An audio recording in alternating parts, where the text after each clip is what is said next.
Good morning, y'all. Happy Thanksgiving 2024. We in here. I am coming live because I seen my mentor, Joy Hunt, go live walking this morning. I said, you know what? I'm going to do the damn same. Because that's what you're supposed to do. You're supposed to mirror people that's doing right. And I got a motherfucking story to tell. So why not do them both at the same time? I know I haven't been on lately. I've been dealing with some health things. And I'm still doing my therapy. And we had got to a point where the therapy had got real. And I was like, oh my God. I've been holding in this junk for so long that it was hurting me and it was stopping me from excelling, doing the things I came to Atlanta to do. So I'm so thankful, like they always say, God has a plan, and everything gonna work itself out. If my grandkids would have never left, and I'd be by myself, I wouldn't have, thought about getting no damn therapist. But when I had flipped out about being alone, that was the only thing I could do. Was to get a therapist and work through some shit. 50 years of shit. And wow. The things I have learned in these weeks about my life, going all the way back to 5 years old, is crazy. The abuse, the post-traumatic stress disorder, the affection loss, just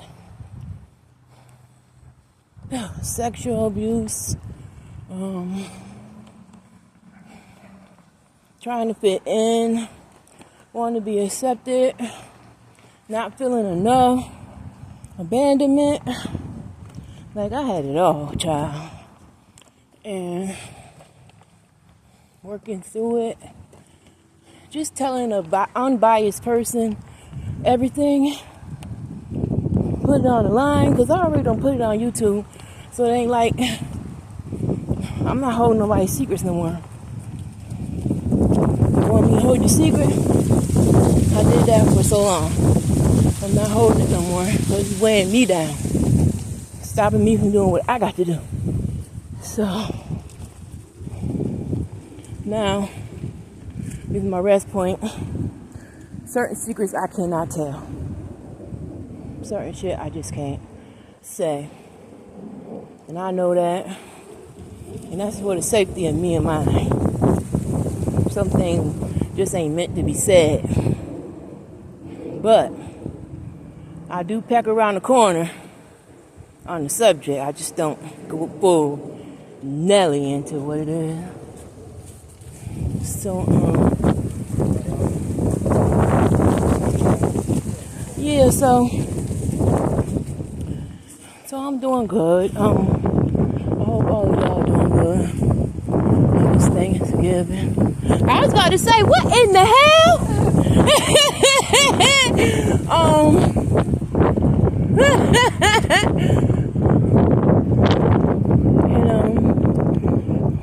I hope y'all staying mentally strong during these holidays, because this is the period of time where everybody gets stressed and depressed. So don't let that be you. I'm going to be coming out with some merch beginning of the year. For both of my channels on YouTube in social media. So look out for that. It's so easy to get merch. I didn't know that. Just look out for more videos from me. I know I said it so many times, but I had some things to work through, y'all. And I had to get it together. And some things ain't publicized. Some things you just gotta go through in privacy, you know? And me working through another rest period, me working through 50 years, it's a lot. Some things, as soon as I start talking about them, I got to tear up because they were so hurtful. And I'll start back putting those therapy sessions on YouTube soon. I just had to get through some shit. But y'all, I'm a winner, and I'm here for a reason. God has me still here for a reason, and some of the people that hurt me is gone, you know. They in the dirt. And during therapy, I was asking, why me? You know, I was told years ago I wasn't gonna make it to 21. Somebody was gonna murder me. And look at here, I'm 51 years old, thank God, this year. And I'm still here. All my kids are still here. My son is in jail. My oldest Antoine, he'll get out soon.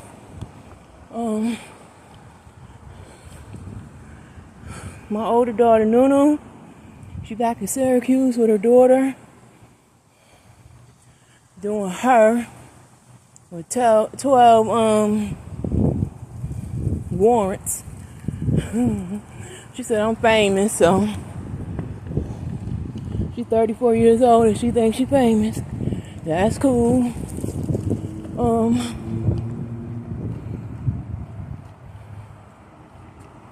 And then my younger daughter, she's a LP motherfucking N.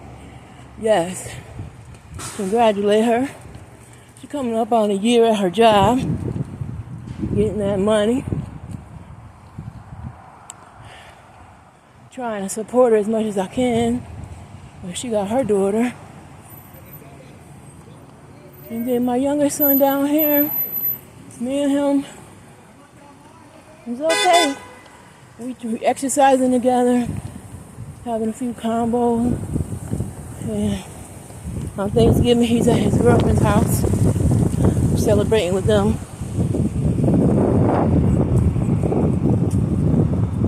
And that's cool. I would have liked for him to spend half of the day with me, but that wasn't his decision. So that's cool.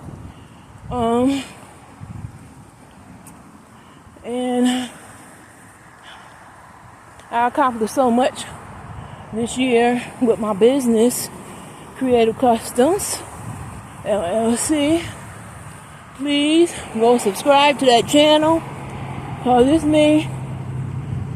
And I'm into this digital product situation, trying to make it work.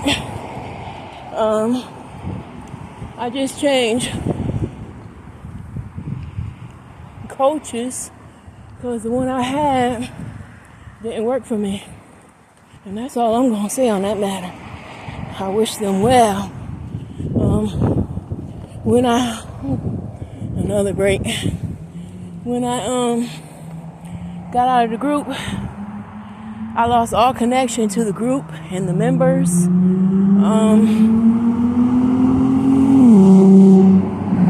They seldom come and show love to my page now.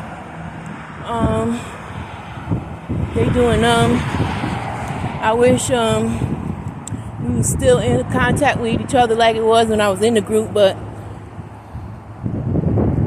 for all of them to drop off like that, that's a lot. But the ones that still come through, I appreciate it. That's on my business page. There, I had connected with this girl in the group, and then I had to block her because he wasn't rocking. When I was in her presence, I'm 51 years old. She don't want no cussing, but she cussed. She calling me talking about other people. That was her main goal. She would call me on the phone, already got the answer, asking me questions. Then when I say something, oh, that's wrong, because I looked it up, and this is what it said. So if you had the answer, why the fuck you calling me? So I had to shut that down. No argument, no telling why. I just had to shut it down. And I had to block her on Facebook because I just want to be at peace. You know? It was a situation also with her where she'll take, but she ain't want to give up shit. And break. I would ask her for prompts and stuff like that. She would send me the wrong prompts. Or it would take her 3 weeks to do anything I asked. She always forgot. So, and I went to her house once, and I brought a housewarming gift because I'm like that. And I told her to come to my house. She never came. So, that, those are the reasons why I had to block her. It just wasn't working. And she just got blocked. So, let's get to this story, since I done updated y'all on everything, I guess. Let's get to this story. So, on October 31st, which is Halloween, y'all, I was sitting in my room watching fucking TV. And my phone rang. Now, usually I do not answer Syracuse calls unless they locked in to my phone. But it was a 435 number. Now, if you're from Syracuse, you know that 435 is either the hospital, police, school.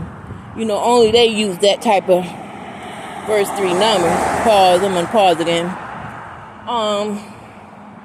So I said, let me pick the fuck up. Just to see, because I hang up on a bitch quickly and block their ass. So I picked up the phone. It's maybe about 8 p.m. So I'm thinking it's the police, because about 8 p.m., yeah. So it was the hospital, upstate hospital, Syracuse, New York. They said that my sister, Eileen, was in ICU unresponsive, foaming at the mouth, having seizures. And she was brought in by an ambulance. And I was her fucking proxy, y'all. I was like, what? The doctor's like, we need your permission to do such and such and such and such.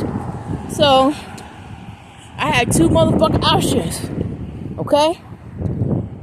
Because I don't like this bitch. I do not like her. And I had two motherfucking options. I'm a grown-ass motherfucking adult.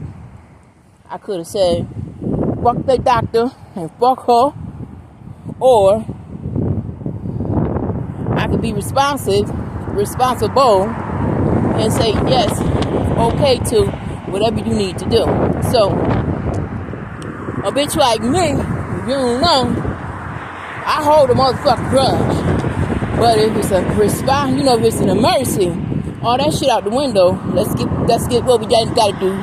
You know, fix what we gotta do. And then I'm back on my shit. So I said yes to all the procedures. And my sister has one fucking son, Alfred Jerome Thomas. This nigga ain't shit.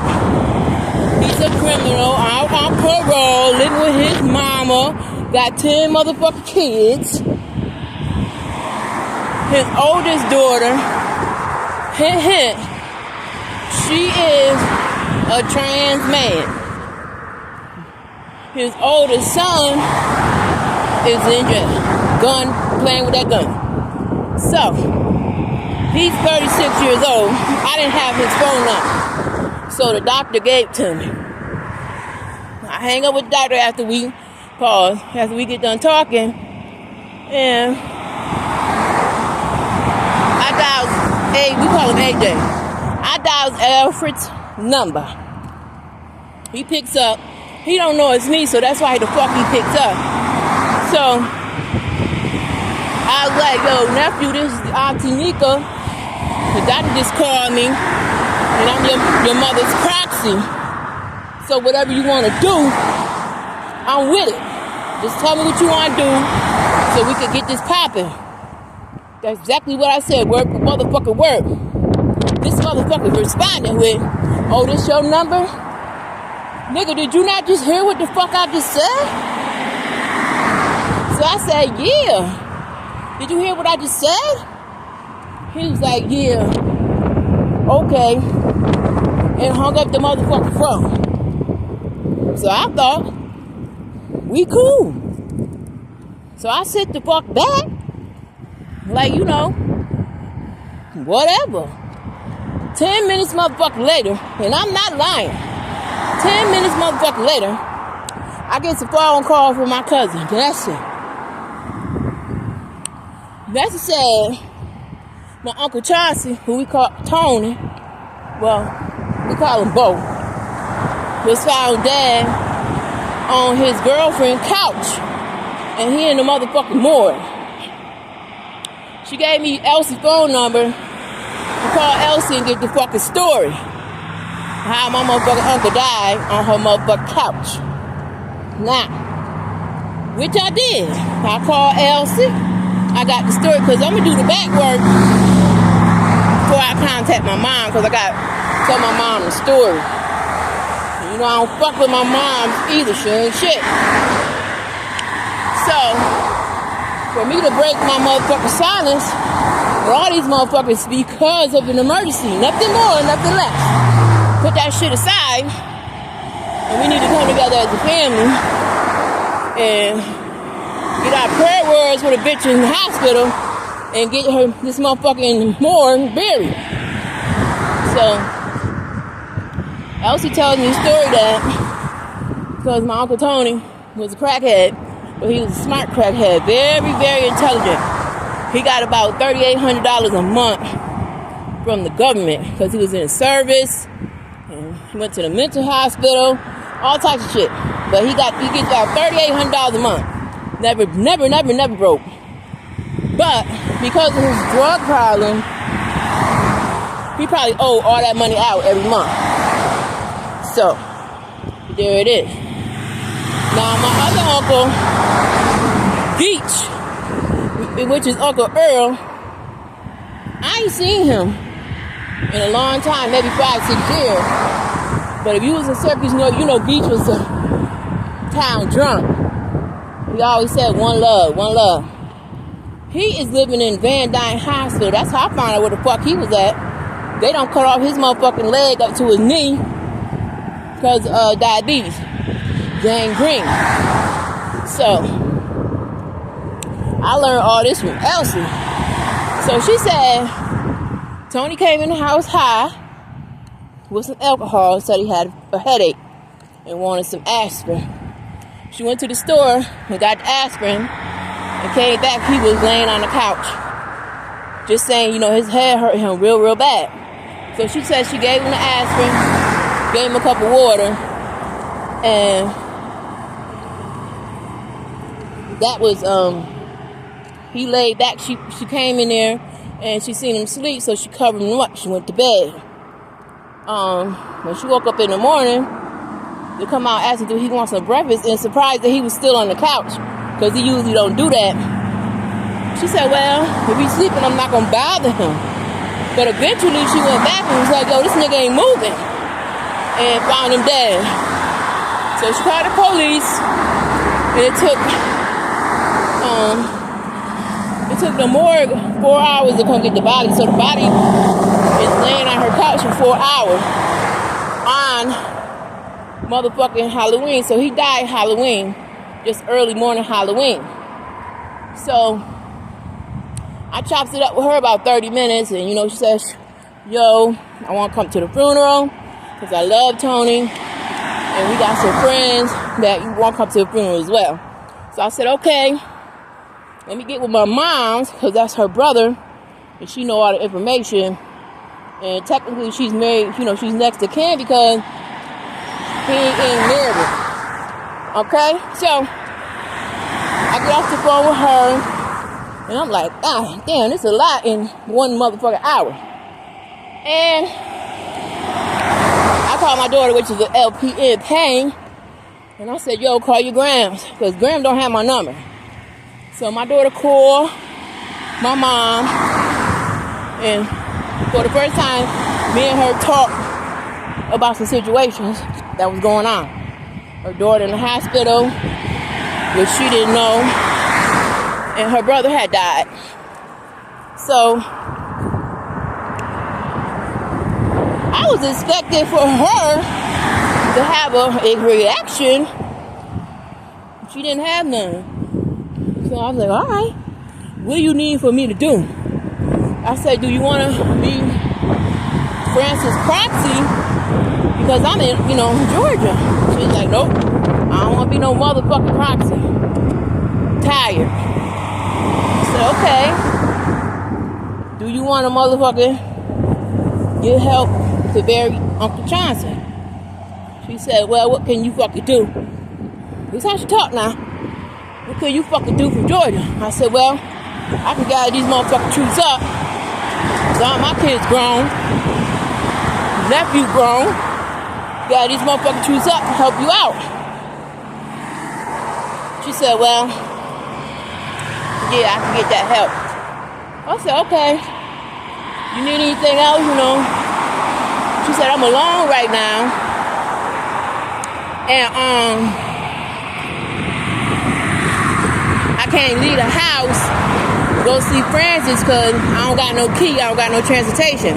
I said, well, call your no good ass son, which is my brother, Kenny Cannon, who we call Face. I said, or get you an Uber. She said, I would, but Kenny got my car, he don't give me back, get my money. That's what the fuck she said. Kenny got my card, Kenny got the key, Kenny got the car that she paying for. I said, well, the only decision you got is to call your son. She was like, oh, he ain't gonna motherfucking do nothing. So, tell the people come, call me so they can help me out. I said, all right, that's what I'm gonna do. So I get off the phone, me and my daughter chops it up about the situation. And we kind of motherfucking puzzled. Like, what the fuck?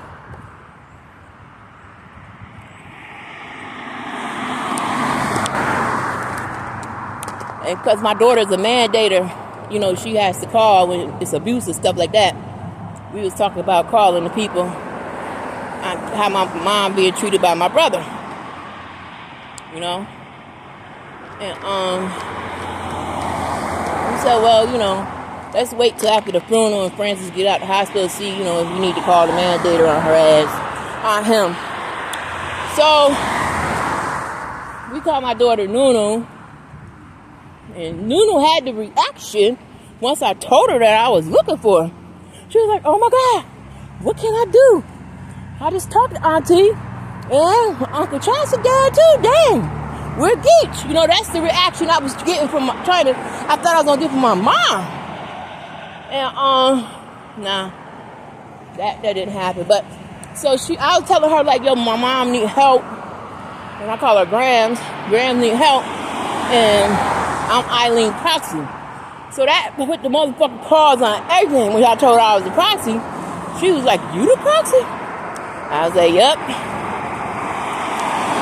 Once I said that,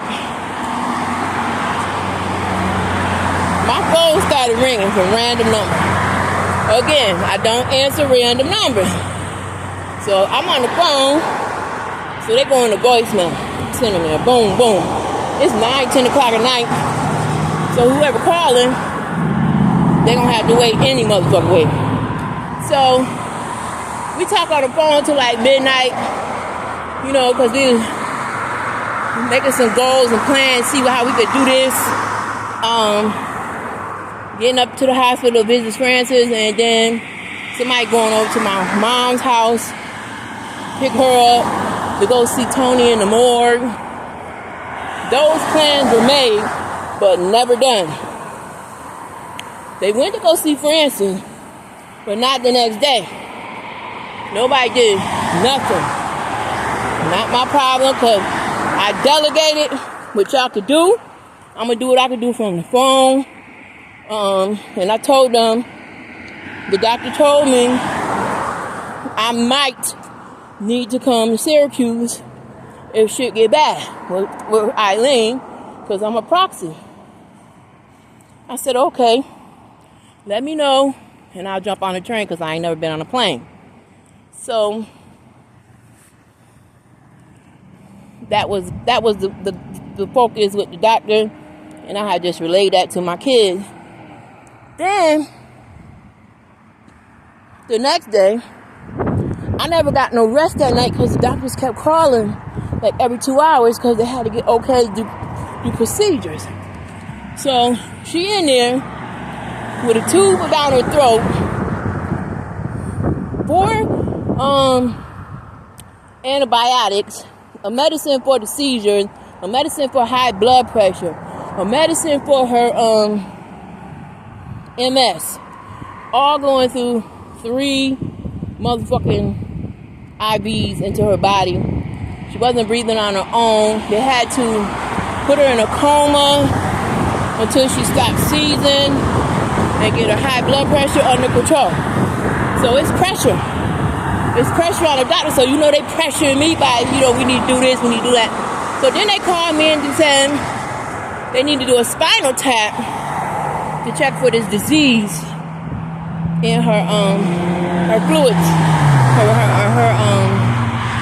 her spinal fluid. I was like, what? Because she's in a coma, there will be no discomfort. So I was like, all right, do it. Whatever. That's what you need to do. So they need to send that specimen out to get checked.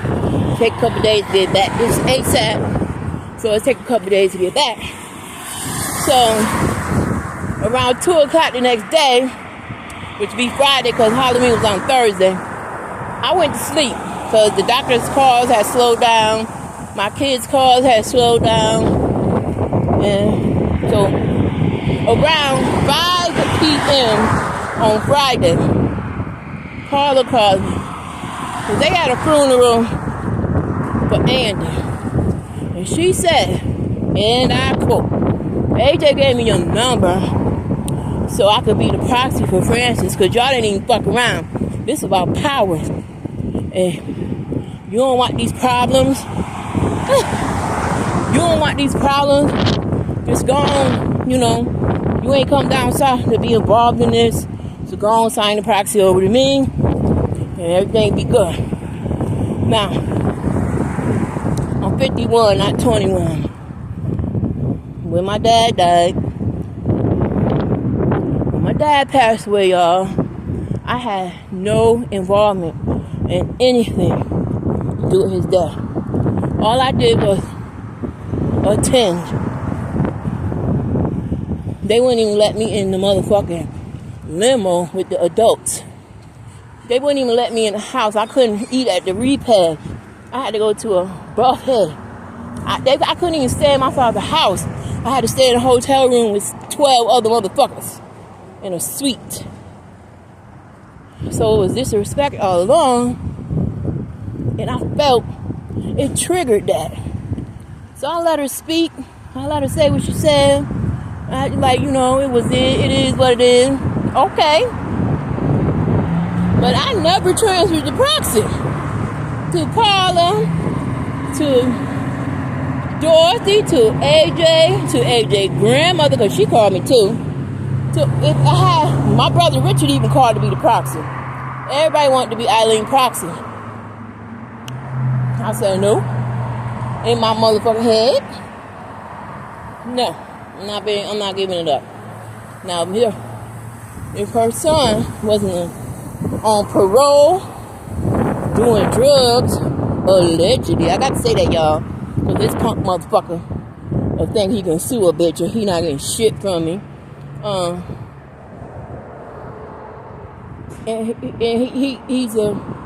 he got these kids he ain't taking care of. He ain't got no place of his own. He ain't got no job. He's not responsible at 36. So I'm not giving it to him, but I will fuck with him. So whatever he said he gonna do, I'ma do it. This nigga didn't take that. This nigga called all these people telling them some negative shit about me. And that got me fired up. So I called his motherfucking phone. When the doctors would call me, this nigga wouldn't answer the motherfucking phone because he had an attitude. He was being petty, being a little bitch. I said, okay, bitch. Block his motherfucking ass.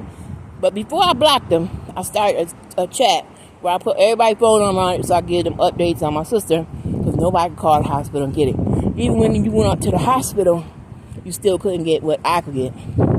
So the doctor would talk straight to me. You know how, if you know. So he was in the chat talking about this and that, and I told that nigga, I said, look, I just found out that your mom's was found on the floor unconscious, and my mind found her in the morning on the floor. Took her phone. This is the story that my mind told. This is not nothing I know. Took her phone, went to work. 8 to 12 hours later, she returned home. Her grandmom is still on the floor unconscious, foaming at the mouth with her face in a bag. That's the story. My stories change periodically. Every person you talk to, the story changed. So we never got a definitive answer of what the fuck happened, but there it is. Now, why AJ didn't know his mama was on the floor? Because he never was at the apartment. Parole would come and check and see if he did. And then that nigga haul ass to his girlfriend, to his wife's house, Shanika. And he wouldn't return until he got to come back for parole to check him in at 9 o'clock. So, like I said, my sister arrived at the ICU at 6:15, so it was a couple hours before 9 o'clock. But the thing is, when my mama came back to the house and found her grandmother on the floor, this stupid bitch, who was, I think, about 18, 19 years old, never called motherfucking 911. She called AJ. So AJ got to get to his mom's house to find his mom on the floor, and then he calls 911. Why my mom never called 911, I don't know. Why my mom would leave her grandma on the floor and go to work, take her phone, I don't know. But it's kind of fucking weird.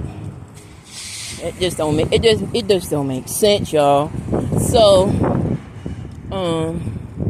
then I found out that Eileen had lost a lot of weight, like 65 pounds in 2 months, because she was just in the hospital 2 months ago. Okay? She was just in the hospital 2 months ago, and from that stint in the hospital to this stint in the hospital, she had lost 65 pounds, so now she looking frail.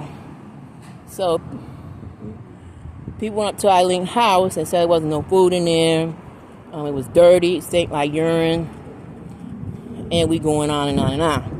Now, recently, Eileen had got like $100,000. I don't know if that number is true, but it was over $50,000. And she was giving the money out like candy. Supposedly, she gave Tiana $10,000. Supposedly she gave Dorothy $1,000 to bury her brother. Supposedly she gave AJ $5,000 to go get him an apartment. He took the money and bought something other and then a car. Supposedly she got $4,000 in jewelry. Supposedly somebody stole $6,000 out her bank account. She had to call the police and for the record, sign a statement on that. It's just a lot of supposedly that happened. And I ain't finding that out until this situation.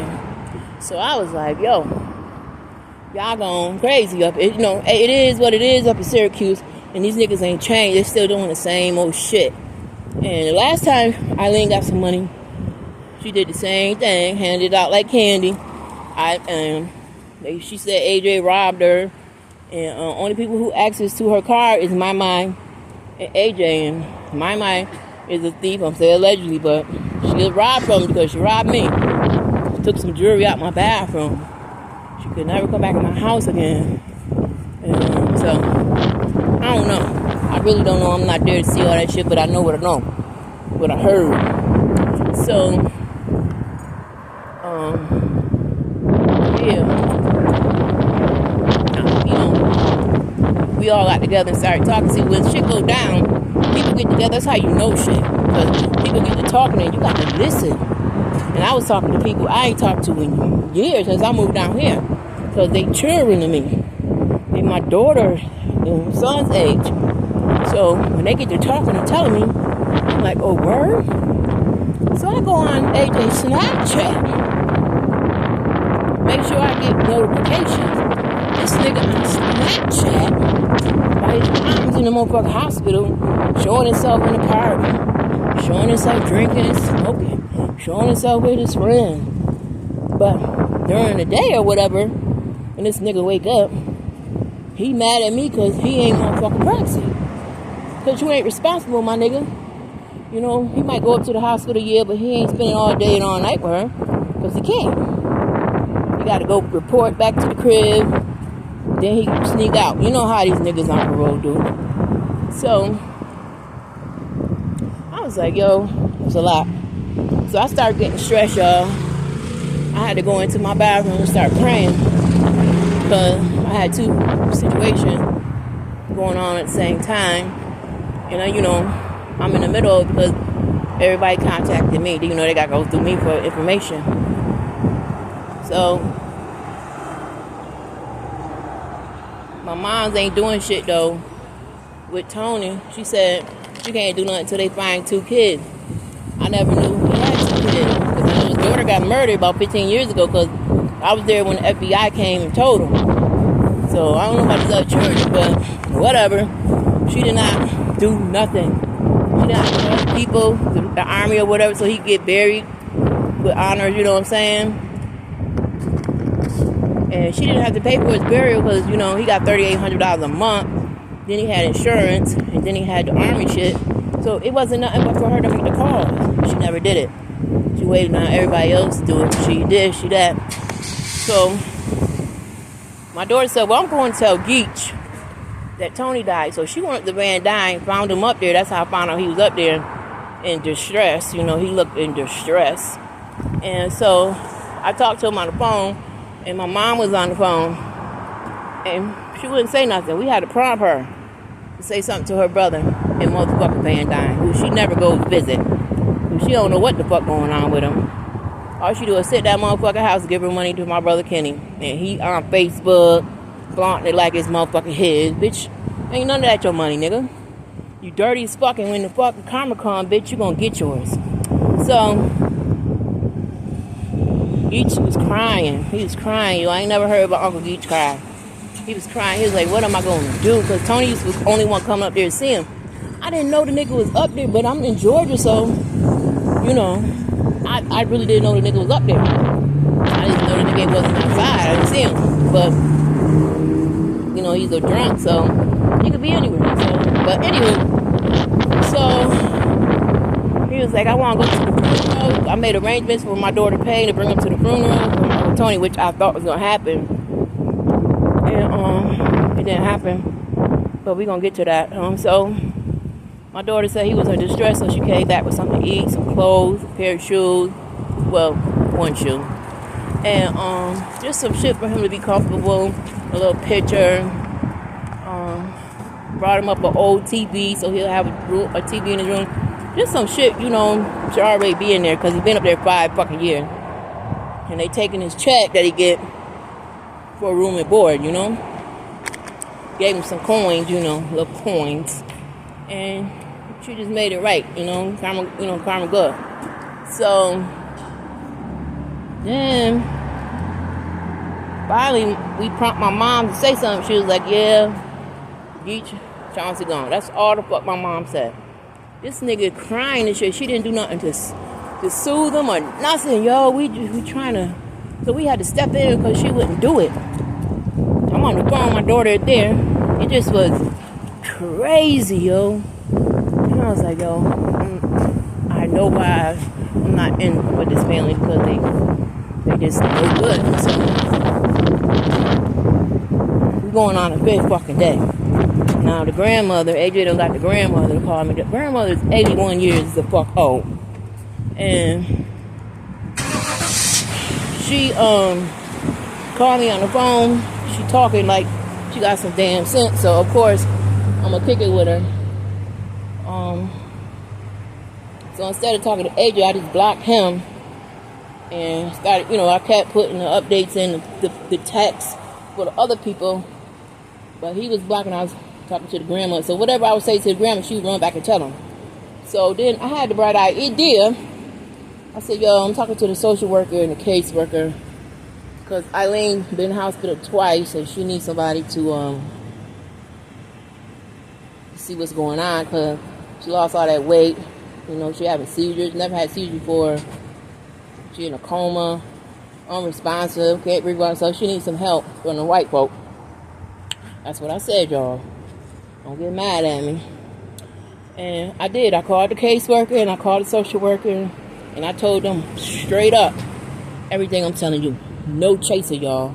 We ain't chasing shit, because this is this lady's life. So they said, yo, we're gonna help you out with this situation. And I be damned. The motherfucking chat exploded. AJ was on somebody else's phone, chiming the fuck in on the text, because I had blocked him. So I had to block that motherfucking number because he's being very disrespectful. But before he got blocked for a little second time, I straight up just told this motherfucker, like, yo, you ain't doing right, man. You done got parole to your mom's house. You done told these people you can live there so you can take care of your mom. But your mom got found lying on the floor for hours. And you didn't motherfucking even know. You ain't checked on your mom, nigga. You out there doing them drugs. I'm gonna say allegedly again, so this nigga won't come up with this sue me shit. Trust that nigga at all. And yeah, cussed him to straight the fuck out, because I got tired of him. I was tired of him then, because I was trying to be cool, because his moms and shit, people in their feelings. But this nigga was telling people some awful shit about me, for him to call my phone and press me. Nigga, you got me fucked up. That's because I'm trying to change. That ain't mean I can't. What's up? I'm all right. What's going on? Happy Thanksgiving. Them too. All right, baby. So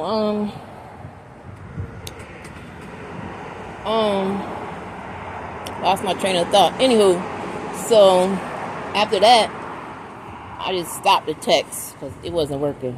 I ain't want him to use nobody else's phone and be all up in me. So I just talking to his grandmother, and she went up to the hospital. This is how dirty these motherfuckers is. She went up to the hospital behind my back and tried to tell the people, because I was in Georgia and me and my sister didn't fuck with each other, I shouldn't be her proxy. They denied that hoe. 81 years old, up in there acting dirty. She's a church member acting like that. So she called me later because they denied her ass. And she was like, if you could put me on a list so I could hear what you hear. I called up to the hospital with her on the phone. They told her, me and her, ain't no motherfucking list. Can't nobody else be the proxy. I can sign it over to somebody, but I ain't doing it. So then she kind of knew right then and there, It was either come correct with me or you ain't gonna learn no information. So me and her rock. We rock. That's okay. So On the 7th day, Eileen woke up, called me on the phone, told me she was all right. I told her, okay, I don't need to be your proxy. And my mom's hadn't did nothing, towards my uncle. So